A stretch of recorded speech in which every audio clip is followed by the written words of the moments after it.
We're just a few days away from the start of the Southern Hemisphere breeding season, which means that plenty of stallions are shipping here to New Zealand to stand here at stud over the next few months. In order to do that, you need an expert company, and IRT are just that. They've got some 45 years of experience in transporting horses around the world, and this is their main quarantine facility on the outskirts of Auckland. By my estimation, there is tens of millions of dollars worth of bloodstock inside this barn, and the exciting thing is that they're going to let us in to have a look around.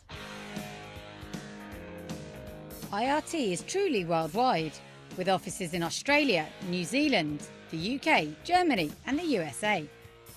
A one-stop shop for international equine transport. They aim to treat everyone's horse just the same, from fluffy ponies to multi-million-dollar stallions.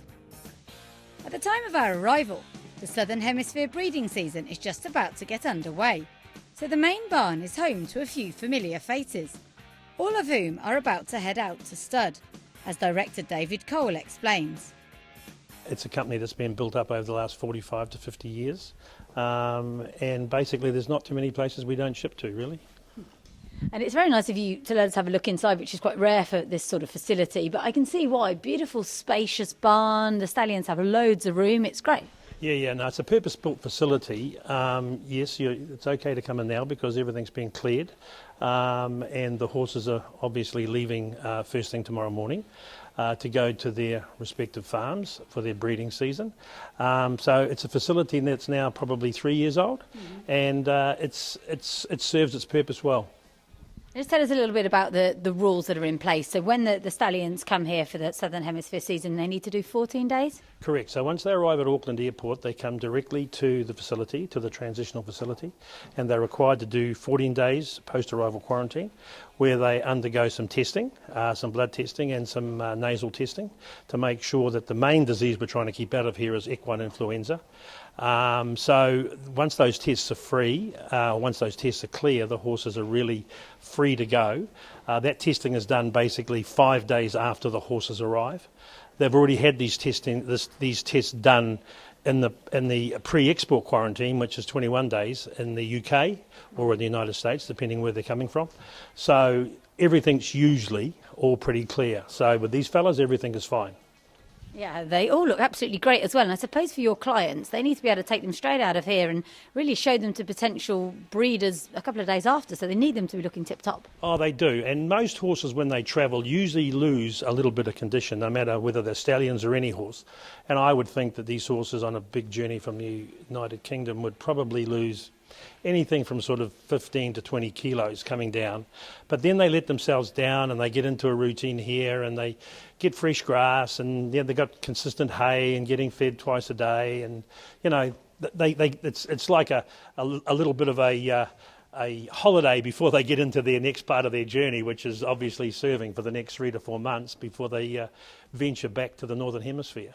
And although we said the boxes are lovely and airy, they do go outside as well. You've got a little bit of sort of controlled turnout for them. Yeah, we have. We've got controlled turnout. We've got a nice big round yard, sand yard that they can go to. If the weather permits, they can get outside into a nice yard, grass, sort of a grass paddock, not massively big, but adequate. Or the grooms can take them out there for a hand pick if they want. But we try to keep them inside if we can because we don't want anything happening to them. At this point in time, everything's been going fine for the numbers of years that we've been doing them. And the grooms that come in here are pretty much know their horses, you know, pretty much back to front. They either travel with them or they're the grooms from the farms that are getting the horses, so they know their horses from years gone by. So they're pretty content. And there's quite a lot of pressure on you, really, because by my estimate, there's hundreds of millions of dollars worth of bloodstock in here. You're not dealing with just any old horse, but obviously experience comes into it and expertise. Yeah. Well, obviously every horse is handled the same here, whether they're a stallion or someone's pony coming into the country, but I don't like being reminded of that too often. And as you can see, I've got some grey hairs, and I think that's after bringing stallions in for many years, so I'm always happy when they go. Has there been any particular stories you're proud of? I know you guys ship black caviar over to Royal Ascot. I mean, has there been any sort of real superstars you're proud of, or maybe some tricky horses where it's been a little bit difficult and you've come through? We deal with some lovely horses, and not just breeding horses, but I mean standard bred horses, equestrian horses, even some ponies. Some of our clients have their children that might bring ponies in from England, or they're relocated. They're just happy to see their horses, come from one side of the world to the other, and every horse to us is the same. I mean, value is not really, it's important, but it's not the end result for us. I mean, we just like to see the horses arrive in good, safe condition. They go to their respective owners, and everybody's happy, and that's what we like.